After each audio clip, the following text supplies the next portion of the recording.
திண்டிவனத்தில் தொடர்ச்சியாக பெய்த கனமழையின் காரணமாக காவேரிப்பாக்கம் ஏரி நிரம்பி குடியிருப்பு பகுதிகளில் நீர் நிரம்பியதால் மக்கள் அவதிக்கு ஆளாகி இருக்கின்றனர். இத்தொடர்பான கூடுதல் விவரங்களோடு இணைகிறார் செய்தியாளர் குணாநிதி. விவரங்களை பதிவு செய்யலாம். பாலா, விழுப்புரம் மாவட்டத்தில் தொடர்ந்து இந்த வடகிழக்கு பருவமழையானது 2-3 நாட்களாக தொடர்ந்து கனமழையை கொடுத்துள்ள நிலையில் விழுப்புரம் மாவட்டத்தில் இருக்கக்கூடிய நீர்நிலைகள் வேகமாக நிரம்பி வருகிறது. அதன்படி விழுப்புரம் மாவட்டம் திண்டிவனத்தில் இருக்கக்கூடிய காவிரிப்பாக்கம் ஏரி என்பது தற்போது முழுமையாக நிரம்பி ஏரியினுடைய இந்த கரை உடைந்து தண்ணீர் என்பது தற்போது வெளியேறி வருகிறது. இதன் காரணமாக வாகாப் நகர், இந்திரா நகர் போன்ற குடியிருப்பு பகுதியில் இருக்கக்கூடிய 100க்கும் மேற்பட்ட வீடுகளை தற்போது வெள்ள நீர் என்பது சூழ்ந்துள்ளது. இதன் காரணமாக பொதுமக்கள் வீட்டை விட்டு வெளியே வர முடியாத நிலை என்பது ஏற்பட்டிருக்கிறது. மேலும் வாகனங்களை கூட இயக்க முடியாத ஒரு நிலை என்பது அங்கு உள்ளது. உடனடியாக அந்த ஏரியினுடைய உடைப்பை சரி செய்ய வேண்டும் என பொதுமக்கள் கோரிக்கை விடுத்திருக்கிறார்கள். தொடர்ந்து இந்த வெள்ள நீரானது தொடர்ந்து வெளியேறி வருவதால் அப்பகுதி மக்கள் பெரும் சிரமத்திற்கு ஆளாக இருக்கிறார்கள். பாலா, விவரங்களுக்கு நன்றி குணாநிதி.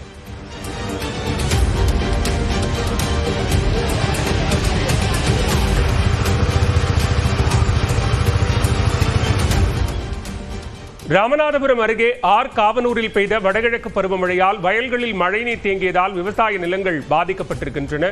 இத்தொடர்பான கூடுதல் விவரங்களோடு இணைகிறார் செய்தியாளர் வீரகுமார். விவரங்களை பதிவு செய்யலாம். எத்தனை ஏக்கர் விளைநிலங்கள் பாதிக்கப்பட்டிருக்கின்றன?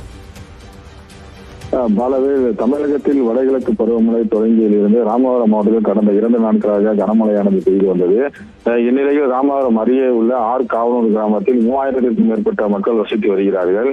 இவர்கள் 1000 ஏக்கரில் நெல் விவசாயத்தில் வருடந்தோறும் ஈடுபடுவது வழக்கம்.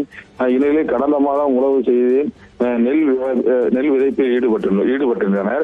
தற்போது வயல்களில் நெற்பயிர்கள் முளைக்க தொடங்கியுள்ள நிலையில் வடகிழக்கு பருவமழை கடந்த சில நாட்கள் பெய்ததன் காரணமாக காவனூர் பகுதிகளில் நெல் பயிரிட்ட பகுதிகளில் சுமார் 2000 ஏக்கருக்கு மேல் மழைநீரானது தேங்கி அப்பகுதியில் மழைநீர் தேங்கி விளைநிலங்கள் முழுவதும் மழைநீரால் மூழ்கின. இந்நிலையில் அப்பகுதியில் சுமார் 1000க்கும் மேற்பட்ட விளைநிலங்கள் நீரில் மூழ்கிய நிலை உள்ளது. இதை நம்ம கழுகு பார்வை காட்சியிலும் பார்த்து வருகிறோம். மேலும் விவசாயிகள் கடுமையாக பாதிக்கப்பட்டுள்ளனர். மேலும் வயல்களில் தேங்கிய நீரை வெளியேற்றும் பணியில் விவசாயிகள் ஈடுபட்டு வருகின்றனர். அதிகாரிகள் உடனே ஆய்வு செய்து மழைநீர் வடிவதற்கு உடனடியாக நடவடிக்கை எடுக்க வேண்டும் எனவும் மூழ்கிய பயிர்களுக்கு நிவாரணங்கள் வழங்க வேண்டும் எனவும் விவசாயிகள் கோரிக்கை விடுத்துள்ளனர். பாலவில் விவரங்களுக்கு நன்றி வீரகுமார்.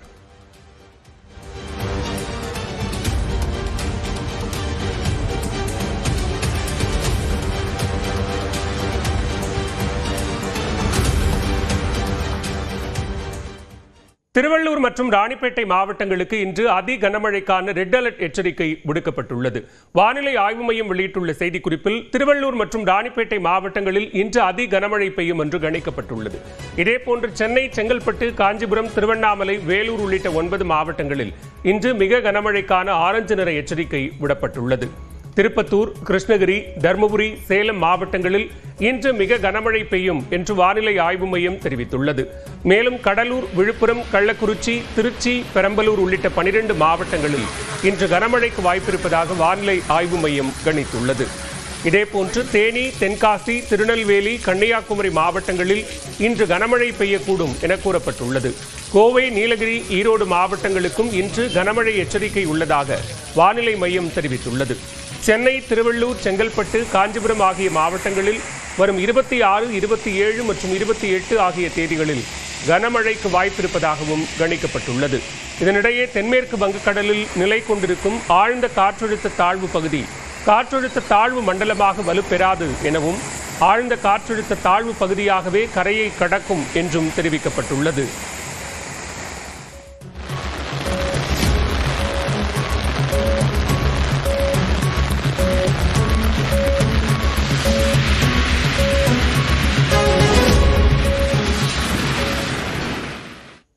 வைகை அணையிலிருந்து நீர் திறக்கப்பட்டுள்ள நிலையில் மதுரை வைகை ஆற்றில் நீரானது இருபுற கரைகளை தொட்டுச் செல்கிறது. தொடர்பான கூடுதல் விவரங்களோடு இணைகிறார் செய்தியாளர் ஹரிகிருஷ்ணன்.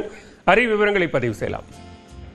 மேற்கு தொடர்ச்சி மலைப்பகுதிகளில் பெய்து வரும் மழையின் காரணமாக தேனி மாவட்டத்தில் இருக்கக்கூடிய அந்த வைகை அணை என்பது 71 அடி உயரமுள்ள அந்த வைகை அணை நீர் என்பது தற்போது 69 அடியாக உயர்ந்திருக்கின்றது. காரணமாக நாட்டுக்கு 3 நீர் என்பது வெளியேற்றப்பட்டு உபரி நீராக வெளியேற்றப்பட்டு வருகிறது.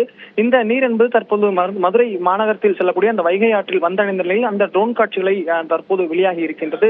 குறிப்பாக 3000 கன அடி நீர் என்பது வெளியேற்றப்பட்டு வரும் நிலையில் இந்த மதுரை மாநகரத்தில் இரு கரைகளையும் இந்த வைகை நீர் என்பது தொட்டு செல்கிறது. முன்னெச்சரிக்கை நடவடிக்கையாக மதுரை ஆரப்பாளையமிலிருந்து விருதுநகர் செல்லக்கூடிய அந்த வைகை வடகரை மற்றும் தென்கரை சாலையில் அமைந்திருக்கக்கூடிய யானைக்கல் தலைப்பாலம் மற்றும் ஆழ்வார்புரம் தலைப்பாலத்தில் போக்குவரத்திற்கு தடை என்பது விதிக்கப்பட்டிருக்கின்றது. தொடர்ந்து நேற்றைய தினம் மாவட்ட ஆட்சியர் ஆய்வு கொண்ட பிறகு வைகை ஆற்றில் யாரும் குளிக்கவோ அதில் இறங்கி துணி துவைக்கவோ கூடாது என்று அவர் அறிவுறுத்தியிருக்கிறார். அந்த வைகை ஆற்றின் பருந்து பார்வை காட்சிகள் தற்போது வெளியாகி இருக்கின்றது. விவரங்களுக்கு நன்றி ஹரிகிருஷ்ணன்.